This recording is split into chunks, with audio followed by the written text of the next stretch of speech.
नमस्कार, आप देख रहे हैं जनता टीवी और मैं हूं आपके साथ प्रद्युम्न शर्मा। शुरुआत करेंगे 4 मिनट में 18 मंडल की खबरों के साथ। गोमती में गिरने वाले 2 कार सवारों को बचाने वाले नगर निगम के 10 कर्मचारी किए गए सम्मानित। बीते मंगलवार को देर रात राजधानी के रिवरफ्रंट पर 2 व्यक्ति अपने 4 पहिया वाहन सहित गोमती नदी में दुर्घटनावश गिर गए थे। देहरादून में पुलिस झड़प के दौरान बेहोश हुई बर्खास्त महिला कर्मी के परिजनों को पड़ा हार्ट अटैक। आपको बता दें कि पुलिस ने दोनों महिलाओं को हॉस्पिटल में भर्ती कराया। बरेली में मारिया फ्रोजन फूड्स फैक्ट्री के मालिक के घर पर आईटी की रेड पड़ी है। हाजी शकील कुरैशी के मकान पर आईटी की छापेमारी हुई है। कसाई टोल का ये पूरा मामला है। तो वहीं जानकारी नोएडा से है। नोएडा में एफएनजी विहार में चला है एनडीए का बुलडोजर। सरकारी जमीन को कराया गया कब्जा मुक्त। घटनास्थल पर बड़ी तादाद में पुलिस प्रशासन मौजूद रहा। अलीगढ़ में एएमयू छात्रों ने उत्पीड़न को लेकर किया विरोध प्रदर्शन। छात्रों को पुलिस हिरासत से रिहा करने और मल्लापुरम सेंटर के डायरेक्टर प्रोवेस को हटाने की करी मांग। छात्रों ने अनिश्चितकालीन धरने की चेतावनी दी। मिर्जापुर में पुलिस की ओर से 48 घंटे के लिए चलाए जा रहे अभियान के तहत पिछले 24 घंटे में 46 वारंटी हुए गिरफ्तार। कई थाना क्षेत्रों से की गई पुलिस की आरोपियों की गिरफ्तारी। गंभीर अपराध सहित दूसरे अपराधों में ये शामिल थे।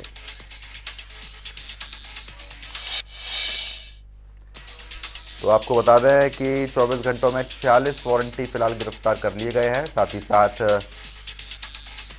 कार्यकर्ताओं ने जमकर नारेबाजी भी की।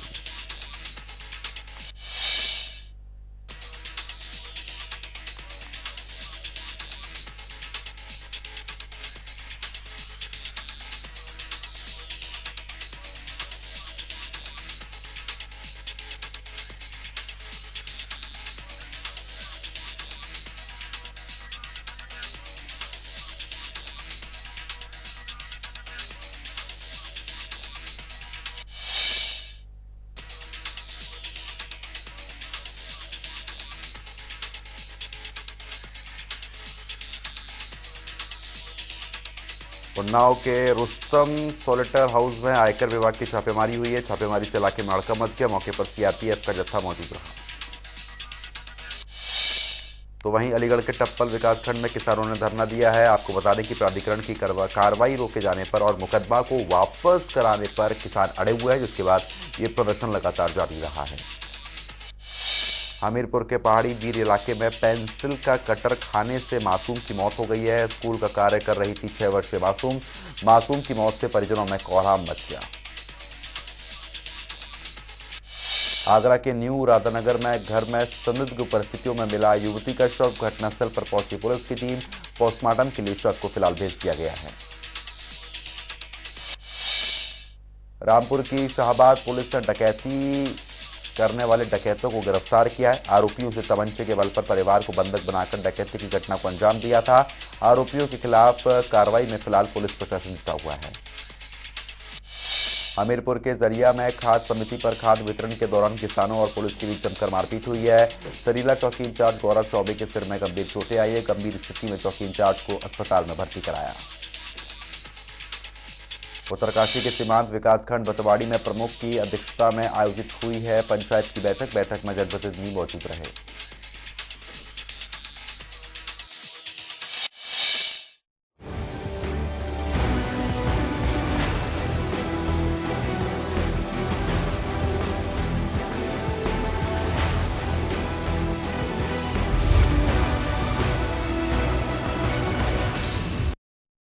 तो चलिए शुरुआत करेंगे। क्रिसमस का त्यौहार अपने पुराने रंग रूप में फिर से सबको आकर्षित करने के लिए पूरी तरीके से तैयार है। हालांकि पिछले 2 साल सभी त्योहारों के लिए काफ़ी फीका समय रहा है। लोग घर पर रहकर त्यौहार मनाने को मजबूर हो गए थे, लेकिन अब त्योहारों का उत्साह लोगों में पहले की तरह जोश के साथ देखने को मिल रहा है। अभी मैं सेंट कैथेड्रल चर्च लखनऊ में उपस्थित हूँ और यहाँ मैं फादर डोनाल्ड डिसूजा से बात कर रही हूँ और उनसे ही हम जानेंगे कि इस बार 2 साल के बाद जो कोविड के दौरान सारे त्यौहार बहुत ही फीका रहा और अब सारी चीज़ें अनुकूल परिस्थितियां हो गई हैं, सभी फेस्टिवल्स बहुत ही धूमधाम से मनाए जा रहे हैं। तो इस बार क्रिसमस की क्या तैयारियां हैं, क्या कुछ खास किया जा रहा है कैथेड्रल चर्च में, हम फादर से जानने की कोशिश करेंगे। आइए हम फादर से बात करते हैं। जी, सबसे पहले तो फादर आपका बहुत बहुत स्वागत है। और आप ये बताइए कि जैसे 2 साल कोरोना के दौरान सभी त्योहार सारे क्रिसमस भी बहुत ही फीका रहा, लोग घरों में कैद होके इसके आनंद को सीमित तौर पे मतलब मनाया। तो इस बार कैथेड्रल चर्च में ऐसा क्या खास किया जा रहा है जिससे लोग उत्साहित हों, और लोगों में क्रेज तो बहुत है क्रिसमस को लेके, तो इसके बारे में बताएं। ये सच है कि 2 साल के बाद हम बड़ी खुशी के साथ क्रिसमस का पर्व पहले जैसे मना रहे हैं।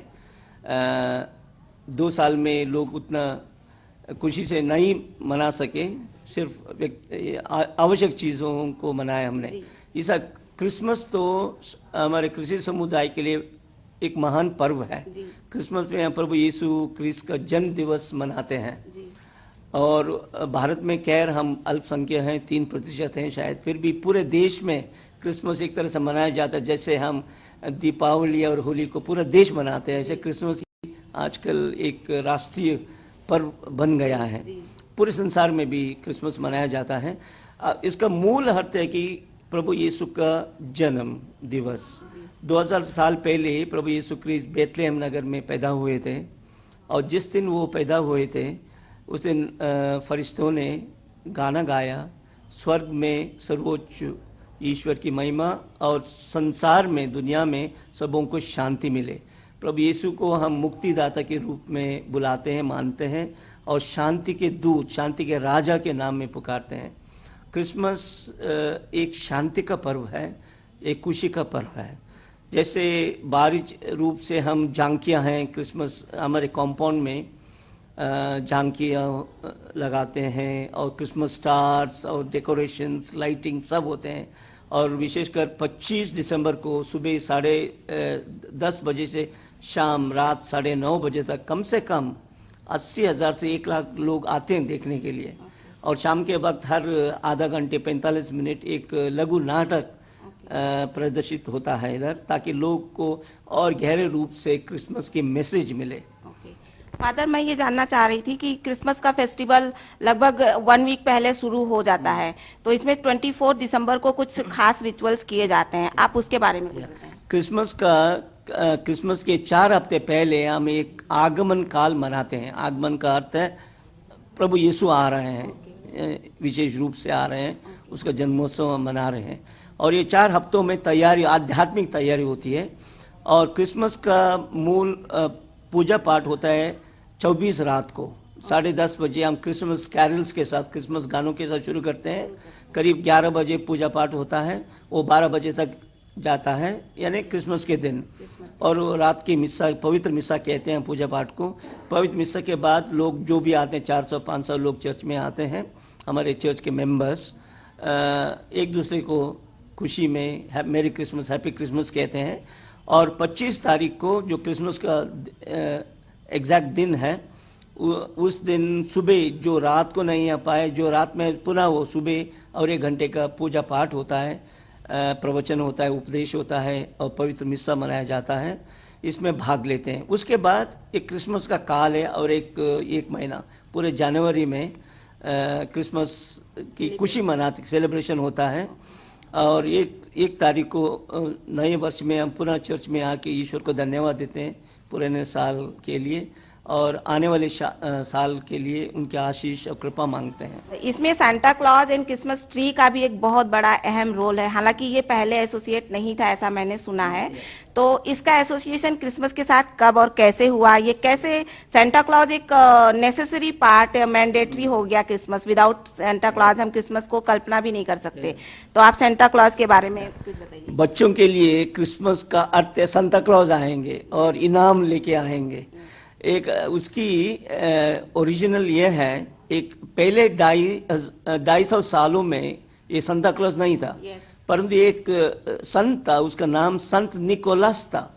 निकोलस जो वो बिशप थे, वो जब उनको मालूम होता था कोई बच्चा बीमार है और गरीब है, वो चुपके से उसके आंगन में या दरवाजे के सामने थोड़ी इनाम रख कर जाते थे। इसको मना धीरे धीरे वो संत निकोलस बार बार दोहराते समय सांता क्लॉज हो गया। उसके ओरिजिनल नेम है संत निकोलस, वो संत थे। अभी तो वो सांता क्लॉज। उसके बाद क्रिसमस का रंग है लाल कलर, तो वो पहन के बच्चों की खुशी के लिए किसी के धर्म के हो, काफ़ी माता पिता धर्म के भी हो, वो इनाम रखते हैं। बच्चों को बताया जाता है कि संता आएगा रात को, तुम सो जाओ, सुबह उठते ही तुमको इनाम संत क्लॉज देगा। ये इनाम तो माता पिता देते होंगे, क्योंकि बच्चे, छोटे बच्चे विश्वास करते हैं कि सांता क्लॉज आके मुझे क्रिसमस का इनाम मिल गया। कि यही ये सांता क्लॉज और क्रिसमस के उसका नाता है ना, इसका अर्थ है। फादर, मैं एक और बात आपसे जानना चाह रही थी। इसमें क्रिसमस पर्व पे मैंने ये देखा है कैरोल गाए जाते हैं, और क्रूस जो है उसका भी एक बहुत ही अहम रोल है। उसको लेके भी साथ में हाथ में पकड़ के कुछ रिचुअल्स किए जाते हैं, तो उसका क्या मतलब, क्या मोटिव है इसका, इसके बारे में कुछ बताएं। ज़्यादातर चर्चों में क्रिसमस के 5-6 दिन पहले एक गायन मंडली हर मेंबर के घर जाके एक 5 मिनट 10 मिनट क्रिसमस कैरल्स गाते हैं। और उधर तब एक बालक यीशु की मूर्ति लेकर जाते हैं, तो उसको वो आदर कर सकें, प्रणाम कर सकें। एक हर घरों में जाते हैं। वैसे तो हमारे चर्च में एक 200 परिवार हैं। एक 4 ग्रुपों में हम गाने मंडली बनाकर पूरे घर में जाकर हमने क्रिसमस कैरल्स गाए थे। बहुत इनका इंतज़ार करते हैं हर साल की गायन मंडली आकर एक 5 मिनट 7 मिनट क्रिसमस के कैरल्स गाएंगे वो, और साथ में एक दूसरे को शुभकामनाएं देते हैं। थैंक यू फादर, आपने बहुत ही अच्छी इन्फॉर्मेशन दी। आई होप हमारे व्यूअर्स को, जनता टीवी के दर्शकों को ये जानकारी काफ़ी अच्छी लगी होगी।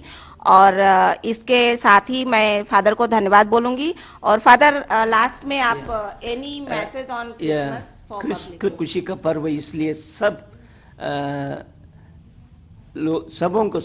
भाई बहनों को क्रिसमस की शुभकामनाएं देता हूँ। हैप्पी क्रिसमस और happy new year. Camera person Shivam Bhalla के साथ सोनाली दास, जनता टीवी, लखनऊ। रामपुर शहर का किला फतेह करने के बाद जहां आकाश सक्सेना पीएम से मिल चुके हैं, वहीं उन्होंने आज गृह मंत्री अमित शाह के साथ मुलाकात की है। आकाश सक्सेना ने कहा कि आप हमेशा हमारा मार्गदर्शन करते रहें, यही हमारी ईश्वर से प्रार्थना है।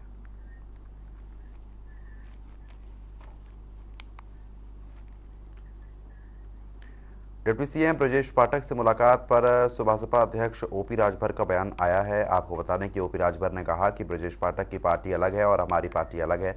उन्होंने कहा कि रास्ते अलग अलग हैं लेकिन दिल एक है। सौसा अध्यक्ष ओपी राजभर ने कहा कि अटल जी कहते थे कि गरीबों को शिक्षा और स्वास्थ्य फ्री में दो, हम वो ही चाहते हैं और वह भी वो ही चाहते हैं। राजभर ने बीजेपी में शामिल होने पर भी बयान दिया है। उन्होंने कहा कि राजनीति में संभावनाएं हैं, राजनीति में संभावनाओं का खेल है। गौरतलब है कि बीते रोज ओपी राजभर ने डिप्टी सीएम ब्रजेश पाठक से मुलाकात की थी, जिसके बाद ब्रजेश पाठक ने ओम प्रकाश राजभर को अटल बिहारी वाजपेयी फाउंडेशन का सह अध्यक्ष नियुक्त कर दिया है। इस दौरान उन्होंने एक बयान में कहा कि राजनीति में कोई कसम किसी ने खाई है। ब्रजेश पाठक जी की पार्टी अलग है, हमारी पार्टी अलग है। इनके रास्ते अलग है, हमारे रास्ते अलग है, लेकिन दिल एक है। अटल जी कहा करते थे कि गरीबों को अगर देना है फ्री तो शिक्षा और स्वास्थ्य फ्री दो। हम भी चाहते हैं वही, ये भी चाहते हैं। फर्क है दोनों लोग दो सड़क पकड़ के चलते हैं। मतलब अभी विचारधाराएं नहीं, क्या एक होने की कोई संभावना है भविष्य में? देखिए, राजनीति में संभावनाएं हैं। कभी कोई सोचा था कि पीडीपी महबूबा मुफ्ती से भाजपा समझौता हो सकता है? वो दौर पैदा हुआ, समझौता हुआ। बिहार में नीतीश लालू, समझौता हुआ। यूपी में बसपा सपा, उम्मीद नहीं थी, समझौता हुआ। तो राजनीति में ये संभावनाओं का खेल है, कब कहां क्या होगा। अभी देखिए नया गठबंधन बन रहा है, अब वो गठबंधन उभर के आवे तब आगे क्या होगा। और गठबंधन चुनाव के 4 महीना 5 महीना पहले होते हैं, बहुत पहले गठबंधन नहीं होते। एक छोटे से ब्रेक के लिए रुक रहे हैं, फौरन हाजिर होते हैं।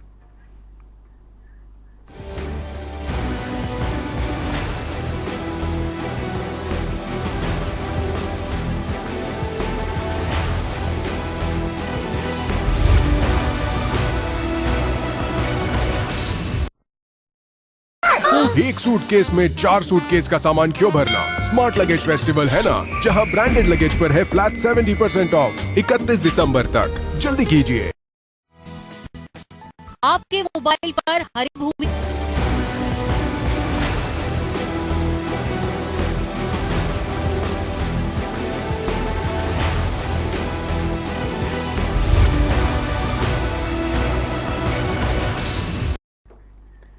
ब्रेक के बाद आप सभी का स्वागत है। चलिए खबरों में आगे बढ़ेंगे। हरदोई की रेड क्रॉस सोसाइटी के कार्यक्रम में शामिल होने पहुंचे राज्य महिला आयोग की सदस्य सुनीता बंसल ने कांग्रेस सपा बसपा पर जमकर निशाना साधा है। साथ ही साथ उन्होंने कहा कि मल्लिकार्जुन खड़गे आत्ममंथन उनको करना चाहिए। ऐसे में उन्होंने क्या कुछ कहा, सुनवाते हैं।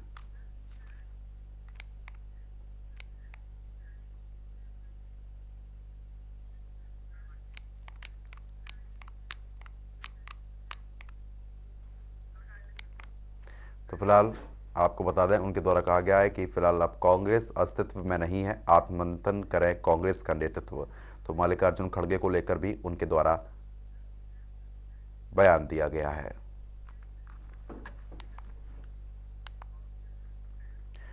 मुख्यमंत्री योगी आदित्यनाथ ने गोरखपुर में विभिन्न रेन बसेरों का निरीक्षण किया। उन्होंने रेन बसेरों में हर जरूरतमंद को अच्छी सुविधा मुहैया कराने के निर्देश दिए और कहा कि प्रशासन सुनिश्चित करे कि सभी रेन बसेरों में पर्याप्त संख्या में बिस्तर और कंबल का इंतजाम है या नहीं, जिसके बाद से कई जिलों में ठंड को लेकर प्रशासन अलर्ट पर है। प्रशासन इसके साथ ही शहरी और ग्रामीण क्षेत्र में हर जरूरतमंद को कंबल, ऊनी कपड़े और खाने पीने की व्यवस्था उपलब्ध कराने में लगा हुआ है। लेकिन योगी के निर्देश का धरातल पर कितना पालन हो रहा है, इसका टेस्ट जनता टीवी ने किया। ठंड का सितम शुरू हो चुका है।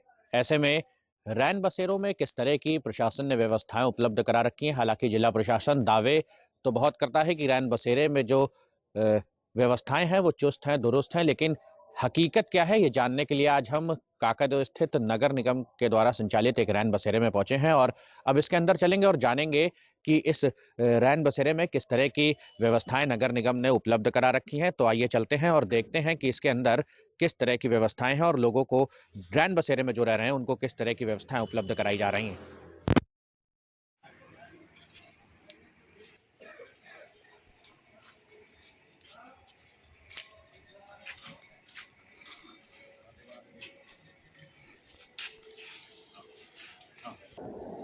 और अब हम इस वक्त काकादेव स्थित रैन बसेरे के अंदर पहुंच चुके हैं और यहाँ की व्यवस्थाएं देखने की कोशिश करेंगे कि किस तरह से यहाँ पर नगर निगम और जिला प्रशासन के द्वारा व्यवस्थाएं कराई जा रही हैं। तो आपको दिखा दें कि यहाँ पर जो भी लोग ठहरने वाले हैं उनके लिए अलाव की व्यवस्था की गई है। हालांकि इस वक्त सुबह का वक्त है, जल नहीं रहा है, रात में जरूर जला होगा जिस तरह की स्थिति यहाँ पर है ये, यानी अलाव की व्यवस्था भी यहाँ पर रहने वाले लोगों के लिए की गई है। और अंदर चल के देखेंगे कि किस तरह से यहाँ पर उनको क्या क्या व्यवस्थाएं उपलब्ध कराई जा रही हैं। ओढ़ने के लिए रजाई है कि नहीं है, लेटने के लिए गद्दे हैं कि नहीं है।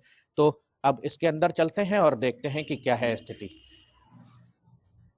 और मेरे आप देख पाएंगे कि यहाँ पर लोग रह भी रहे हैं और जिस तरह से यहाँ पर शेल्टर होम में हम लोग आ चुके हैं और यहाँ पर लगभग 10 के करीब बिस्तर लगे हुए हैं जिनमें लगभग सभी भरे भी हुए हैं और जो लोग यहाँ पर रुके हुए हैं, सो रहे हैं, उन्हीं से जानेंगे कि वास्तव में यहाँ पर किस तरह की व्यवस्थाएं उपलब्ध कराई गई हैं। भैया, क्या नाम है आपका? श्री राजेश कुमार। यहाँ पर रैन बसेरे में कब से रह रहे हैं? आज पाँच दिन हो गए साहब। तो जो व्यवस्थाएं हैं सब मिल रही हैं आपको? किस तरह की व्यवस्थाएं? ठीक है साहब, कोई बात की दिक्कत नहीं है। ठंडी तो नहीं लगती है? नहीं सर, नहीं सर, मेरे को ठंडी कुछ भी नहीं लगती है। अच्छा, कंबल और अलाव यहाँ पर पर्याप्त है, मिल रहा है आप लोग को? हाँ जी, सब चीज़ मिल रहा है। अच्छा, किसी तरह का कोई शुल्क लिया जाता है इसके लिए? ना ना ना ना साहब, कोई बात की दिक्कत नहीं साहब। आपका क्या नाम है भैया? विशंबर साहब। विशंबर जी, कितने दिन से रुके हुए रैन बसेरे में? 5 रोज हो गए सर। तो व्यवस्थाएं सब यहाँ पर मिल रही हैं? सब ओके सर, कोई दिक्कत कोई परेशानी नहीं है। किसी तरह का कोई शुल्क लिया जा रहा? नहीं नहीं नहीं नहीं सर, कोई दिक्कत। अलाव जलता है बराबर? बराबर। कितने लोग यहाँ पर रुकते होंगे रात में? करीब यहाँ सर जो है करीब का 10 आदमी, क्या 11 आदमी, का 12 आदमी हो सकते हैं सर। अच्छा, अधिकारी या कोई इस बीच आप 5 दिन से रुके हैं, कोई निरीक्षण करने कोई आया यहाँ पे? सर बीच बीच में आते हैं, मतलब देखभाल करके चले जाते भी हैं। कोई दिक्कत कोई परेशानी नहीं है सर। तो यहाँ पर जो रहने वाले लोग हैं, जो रैन बसेरे में लोग रह रहे हैं, उन्होंने तो इस रैन बसेरे को रियलिटी चेक में पास कर दिया है। व्यवस्थाएं बिल्कुल चुस्त हैं, दुरुस्त हैं, लोगों को कंबल उपलब्ध कराए गए हैं, अलाव जलवाए गए हैं। और अब यहाँ के जो केयर टेकर हैं, इनसे बात करेंगे और जानेंगे कि किस तरह की सुविधाएं इनको जिला प्रशासन के द्वारा उपलब्ध कराई जा रही हैं। भैया क्या नाम है आपका? राघवेंद्र सिंह, किस पद पर हैं यहाँ रैन बसेरे में? सुपरवाइजर पद पे। तो जिला प्रशासन द्वारा क्या क्या व्यवस्थाएं यहाँ पर रहने वाले लोगों को उपलब्ध कराई जाती हैं? यहाँ पर इनके रहने व्यवस्था पे अलाव है, कंबल है, तखत है, बाकी जितनी भी सुख सुविधाएं हैं उनको पूरी मिल रही हैं जो ऊपर से आ रही है। अच्छा, कोई सक्षम अधिकारी क्या रूटीन निरीक्षण पे या किसी तरह से यहाँ पर आता है, देखता है, या अगर रैन बसेरे में रह रहे लोगों को कोई बीमारी हो जाए या कुछ दिक्कत हो जाए तो किस तरह से उपलब्ध कराएंगे? उसमें नगर निगम का पूरा सहयोग रहता है। वहाँ पर जो भी आला अधिकारी हैं वो सब लोग सहयोग करते हैं। उसमें कोई दिक्कत नहीं है, सारी चीजें मिल रही हैं। इस रैन बसेरे में कितने लोगों के ठहरने की व्यवस्था है? इसमें सर 20 लोगों की ठहरने की व्यवस्था है। अच्छा, अगर 20 से जैसे ज्यादा यहाँ पर आ जाए तो वो भी व्यवस्था करते हैं, पर यह है कि तखत जैसे हमारे पास में उतने उपलब्ध नहीं है तो फिर हम जमीन पे गद्दा रजाई बिछा करके जो है उस पर व्यवस्था कराते हैं पूरी। तो ये काकादेव का रैन बसेरा था। व्यवस्थाएं दुरुस्त हैं। यहाँ पर ठहरने वाले लोगों के लिए गद्दे, कंबल पर्याप्त मात्रा में है। रूटीन स्तर पर नगर निगम के और जिला प्रशासन के अधिकारी यहाँ पर निरीक्षण भी करते हैं और यहाँ के रहने वाले जो यहाँ पर ठहरते हैं आकर, उनका भी कहना है कि रैन बसेरे में व्यवस्थाएं उपलब्ध कराई जा रही हैं। अभिनव श्रीवास्तव, जनता टीवी, कानपुर। तो कुमायूं के सबसे ज़्यादा छात्र संख्या वाले एमपीपीजी कॉलेज में आज से नामांकन प्रक्रिया शुरू हो गई है। बता दें कि 24 दिसंबर को छात्र संघ चुनाव के लिए मतदान होगा। 3 साल बाद हो रहे छात्र संघ चुनाव को लेकर छात्रों में खासा उत्साह देखने को मिल रहा है। बता दें कि छात्र संघ के 11 पदों के लिए आज नामांकन हो रहे हैं। अध्यक्ष पद पर इस बार त्रिकोणीय मुकाबला है। 11,000 छात्र छात्राएं 24 दिसंबर को मतदान करेंगे। साथ ही पुलिस और स्थानीय प्रशासन ने भी सुरक्षा व्यवस्था की पूरी तैयारी कर ली है। नामांकन स्थल का जायजा हमारे संवाददाता योगेश शर्मा ने लिया है। रिपोर्ट आप देखें।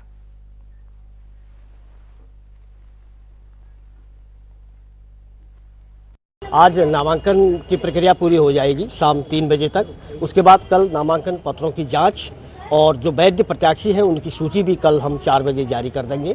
उसके बाद 22 तारीख को तैयारी रहेगी इसकी पूरी। बूथ निर्माण है और हमारा जो काउंटिंग बूथ है उनका निर्माण किया जाएगा। 23 तारीख को जनरल गैदरिंग का आह्वान बच्चों के द्वारा किया जाएगा, बच्चों को संबोधित किया जाएगा और 24 तारीख को प्रातः 9 बजे से लेकर 3 बजे तक वोटिंग होगी। उसके बाद मतगणना के तुरंत बाद शपथ ग्रहण समारोह संपन्न किया जाएगा। कुमाऊं के सबसे बड़े एमपीपीजी महाविद्यालय में 24 दिसंबर को छात्र संघ चुनाव होना है, जिसके लिए नामांकन प्रक्रिया भी चल रही है। मैं आपको दिखाना चाहूंगा, पुलिस और प्रशासन ने भी नामांकन के लिए सुरक्षा व्यवस्था की पूरी तैयारियां यहां पर की हुई है। 3 साल बाद ये चुनाव हो रहा है, जिसको लेकर छात्रों में भी खासा उत्साह देखा जा रहा है। अध्यक्ष पद पर इस बार त्रिकोणीय मुकाबला है, जहां एबीवीपी, एनएसयूआई और एबीवीपी की बागी प्रत्याशी मैदान में है। 11,000 छात्र छात्राएं अपने प्रत्याशी के भाग्य का फैसला करेंगे। आज रामनगर के पीएजी राजकीय महाविद्यालय में छात्र संघ चुनाव के लिए प्रत्याशियों ने अपनी शक्ति प्रदर्शन के साथ नामांकन किया है। एबीवीपी और एनएसयूआई के प्रत्याशियों ने अपनी जीत का दावा किया है। बता दें कि छात्र संघ चुनाव को लेकर आज महाविद्यालय में प्रत्याशियों ने अपना नामांकन करवाया। इस दौरान किसी भी प्रकार की नोकझोंक ना हो, महाविद्यालय में इसको लेकर पुलिस बल की तैनाती रही।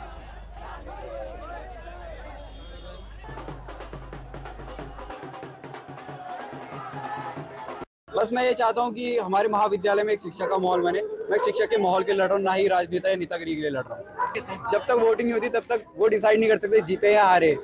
मैं 100% कन्फर्म हूँ कि मैं जीत रहा हूँ, क्योंकि महाविद्यालय में आप देखते आ रहे हैं कई सारी परेशानी है। कोई भी शिक्षा के माहौल के लिए कोई नहीं लड़ता आ रहा है। एक मैं ही मात्र था, मैं अभी भी महाविद्यालय में शिक्षा के लिए लड़ता हूँ। उनको कुछ दिख रहा है हमारे अंदर, तभी हमारे केदार समिति के अध्यक्ष अजेंद्र अजय ने हाल ही में मुख्य सचिव को पत्र लिखकर इसकी मांग की है। आपको बता दें कि केदारनाथ धाम के गर्भगृह में सोने की परत लगाई गई है और बद्रीनाथ धाम के गर्भगृह में पहले से ही सोने की परत मौजूद है।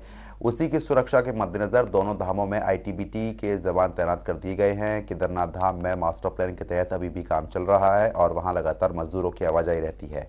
साथ ही बद्रीनाथ धाम में भी मास्टर प्लान के तहत काम शुरू हो चुका है। बद्री केदार मंदिर समिति के अध्यक्ष अजेंद्र अजय का कहना है कि कपाट बंद होने से पहले मुख्य सचिव को पत्र लिखकर धाम में आईटीबीपी के जवानों की तैनाती की मांग की गई थी, जिसके बाद दोनों धामों के कपाट बंद होने के बाद केंद्र सरकार के सहयोग से आईटीबीपी के जवानों की तैनाती वहां कर दी गई है ताकि वहां की सुरक्षा और पुख्ता हो सके। देखिए, आप जानते ही हैं कि केदारनाथ धाम में जो गर्भगृह है को इस वर्ष हमने स्वर्ण मंडित करा दिया था, तो उस लिहाज से वहाँ पर सुरक्षा की दृष्टि से ठोस उपाय करने की ज़रूरत थी। तो इस संदर्भ में मैंने कपाट बंद होने से पूर्व प्रदेश के मुख्य सचिव को एक पत्र लिखा था कि केदारनाथ धाम में ये स्वर्ण मंडित होने के कारण से अब यहाँ पर सुरक्षा के और समुचित उपाय किए जाने चाहिए। इसके अलावा आप जानते ही हैं कि बद्रीनाथ धाम है, केदारनाथ धाम है, दोनों धामों में मास्टर प्लान के तहत में निर्माण कार्य चल रहे हैं और जब कपाट बंद हो चुके हैं वर्तमान में शीतकाल में भी वहाँ पर बड़ी संख्या में मजदूर इत्यादि लोग वहाँ पर रह रहे हैं। तो क्योंकि बद्रीनाथ धाम में भी जो गर्भगृह है वो स्वर्ण मंडित है। राजधानी देहरादून के सबसे बड़े महाविद्यालय डीएवी पीजी कॉलेज में छात्र संघ चुनाव का बिगुल बज गया है। छात्र नेताओं की जोरों शोरों से तैयारी हो रही है। कॉलेज प्रशासन ने चुनाव की घोषणा के बाद छात्र नेता और उम्मीदवार प्रचार प्रसार में जुटे हुए हैं। डीएवी पीजी कॉलेज के छात्र संघ चुनाव इस बार 11,000 छात्र छात्राएं अपने मताधिकार का प्रयोग करेंगी। देखिए, मैं सोचती हूँ कि अगर आप छात्र संघ चुनाव को भी देखें तो जो एनएसयूआई का कैंडिडेट है अध्यक्ष पद के लिए जो लड़ रहा है वो वाकई डिजर्व भी करता है, क्योंकि छात्र संघ चुनाव बहुत सालों से उत्तराखंड के अंदर नहीं हो रहे थे। उत्तराखंड की छात्रों के हितों के लिए लड़ाई लड़ने वाला अंकित बिष्ट आज एनएसयूआई से प्रत्याशी। अध्यक्ष पद के लिए मैं अंकित बिष्ट को चाहती हूँ कि अध्यक्ष पद के लिए अगर वो जीतते हैं तो हम पूरा उनके साथ पूरी जैसे हमारी पूरी टीम है तो हम उनके साथ कार्य करेंगे अच्छी तरीके। उत्तराखंड में अब 9वीं से 12वीं तक के छात्रों को भी निःशुल्क पुस्तकें मुहैया कराई जाएगी। कैबिनेट की बैठक में इस प्रस्ताव पर मंत्रिमंडल ने अपनी मोहर लगा दी है। अभी तक कक्षा 8 तक के छात्रों को सरकारी स्कूलों में निःशुल्क पुस्तकें मुहैया कराई जा रही हैं। अब इससे सबसे पहले महत्वपूर्ण बात यह है कि सरकारी स्कूलों के साथ साथ प्राइवेट स्कूलों में भी ये नियमों का प्रावधान कर दिया गया है। सरकार की इस पहल पर सभी लोग खुश हैं। देखिए, ये बहुत दिनों से मांग चल रही थी कि सरकारी स्कूलों में अध्ययनरत छात्र छात्राओं की तरह ही अशासकीय विद्यालय के छात्र छात्राओं को भी निःशुल्क पाठ्य पुस्तकें दी जाएं।